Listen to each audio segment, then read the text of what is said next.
दोस्तों स्वागत है आपका एक बार फिर आपके अपने चैनल हेलो टीचर में। तो क्या आप जानते हैं कि दुनिया में जैसे कि आपको पता है साइंस का जो युग है इसमें बहुत सारे आविष्कार हुए और उस आविष्कार में बहुत सारी जो चीज़ें हैं वो आपको बहुत ही अचंभित करने वाली भी मिलेगी। जैसे कि इस वीडियो में हम जानने वाले हैं जिन्होंने जिस चीज़ का आविष्कार किया उस चीज़ के उनकी मौत हो गई है।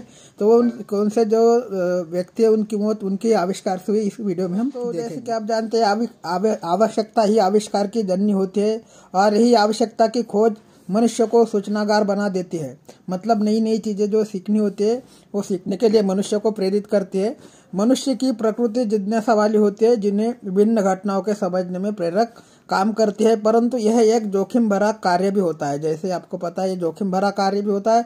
अगर किसी चीज़ का आपको जो है पता करना है तो उसमें वो बड़ी जोखिम आपको मिलेगी। ठीक है, आपको हम इस लेख के जरिए बताएंगे कि जो आविष्कार अभी तक हुए उनमें से जो आविष्कार जिन साइंटिस्ट लोगों ने किए हैं उसमें उनकी के आविष्कार के वजह से उनकी मौत हो गई है। तो वो कौन से साइंटिस्ट है इस वीडियो में हम जानेंगे। तो इस कड़ी में जो पहला नाम जोड़ने जा रहा है वो है सिल्वेस्टर एस रोपर का, जो कि अमेरिकी शास्त्रज्ञ थे और इन्होंने जो कौन सा आविष्कार किया था और उस आविष्कार की वजह से उनकी मौत हो गई थी इस वीडियो में हम जान रहे हैं। तो सबसे पहले आप देखेंगे जो कि आपको स्क्रीन पर दिख रहे हैं ये व्यक्ति, तो ये है सिल्वेस्टर रोपर और अमेरिकी आविष्कारक थे। और इन्होंने जो सिल्वेस्टर हावर्ड रोपर प्रारंभिक ऑटोमोबाइल और मोटरसाइकिल की अग्रणी निर्माता में थे। ठीक है, अग्रणी निर्माता में थे। 2002 में रॉपर स्टीम वेल्किपेडे की खोज के लिए मोटरसाइकिल हॉल ऑफ फेम में शामिल किया गया था। यह जानकर आपको आश्चर्य होगा कि रॉपर स्टीम वेल्किपेडे की जो शुरुआती गति परीक्षण के दौरान दुर्घटना में मृत्यु हो गई। मतलब जिसकी जो ट्रायल ले रहे थे उस ट्रायल की शुरुआती गति के परीक्षण के दौरान ही इनकी मृत्यु हो गई थी। दूसरा नाम है दोस्तों फ्रांज रेफिलट का। तो फ्रांज रेफिलट ने इनको जो फ्लाइंग टेलर के नाम से भी जाना जाता था, इन्होंने कोट पैराशूट का आविष्कार किया था। लेकिन इसी आविष्कार के परीक्षण के दौरान मतलब ट्रायल के दौरान इन्होंने छलांग लगाई, लेकिन छलांग लगाने के बाद जो इनका जो पैराशूट था वो खुला नहीं था। उसके वजह से उनकी बर्फीली मैदान में दुर्घटनाग्रस्त हो गया और उनकी मृत्यु हो गई। जो 2 नंबर का नाम है वो है फ्रांज रेफिलट। ठीक है, इसके बाद अगला नाम है 3 नंबर का दोस्तों कैरल शोसेक। तो कैरल शोसेक ने क्या किया था इस वीडियो में हम जानेंगे। जैसा कि आपको स्क्रीन पे दिख रहा हो ये कैरल शोसेक है।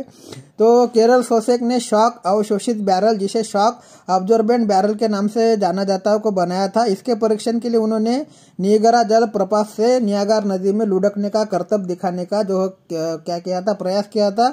इस दौरान वो बच तो गए थे लेकिन बाहर निकलने के बाद जो है उनके नाक से खून बह रहा था। ठीक है, चिकित्सा परीक्षण के दौरान पता चला कि करतब के दौरान उनके छाती और पेट बुरी तरह से क्षतिग्रस्त हो गए थे और उनकी जो खोपड़ी रहती है वो भी खोपड़ी की जो हड्डी रही वो टूट गई थी। इसी वजह से इनकी जो है अस्पताल में निधन हो गया। अगला नाम है दोस्तों 4 नंबर का जो नाम है हॉरेस लॉसन हेनिली का है। तो हॉरेस लॉसन हेनिली जो आपको स्क्रीन पे दिख रहे होंगे, इन्होंने जो आविष्कार किया था वो पनडुब्बी का किया था।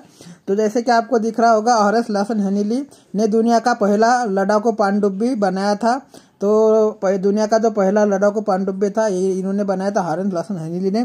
तो इसमें 2 असफल प्रयासों के बाद इन्होंने जो तीसरा जो था वो सफल प्रयास बनाया था और एक सफल परीक्षण इन्होंने किया था। तो सफल परीक्षण के दौरान उनके 8 चालक दल के सदस्य भी इनके साथ थे।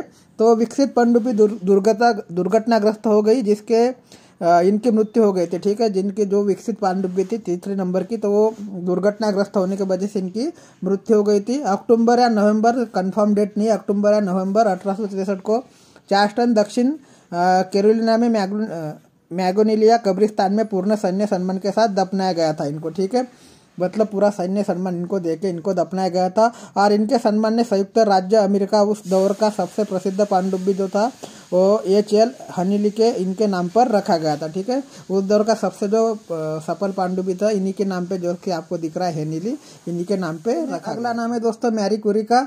तो मैरी क्यूरी जो कि आपको स्क्रीन पे दिख रही होगी, तो मैरी क्यूरी जो थी एक भौतिक विज्ञानी और रसायन थी और विश्व की पहली महिला थी जिनको नोबेल पुरस्कार मिला था। ठीक है, विश्व की जो पहली महिला थी जिन्हें नोबेल पुरस्कार मिला था वो मैरी क्यूरी थी। ठीक है, इन्होंने रेडियोधर्मी आइसोटोप को अलग करने के लिए रेडियोधर्मी और तकनीकी सिद्धांतों को प्रतिपादित किया था। इन्होंने एक विधि का आविष्कार किया था जिसमें रेडियोधर्मी 2 तत्व मतलब पोलोनियम और रेडियम की खोज की जा सकती थी। तो शोध सामग्री से निकलने वाले विकिरण के लंबे समय तक संपर्क के कारण इनकी जो थी एलोस्टिक एनीमिया से मृत्यु हो गई में अगला नाम है दोस्तों हेनरी स्मोलिंस्की का।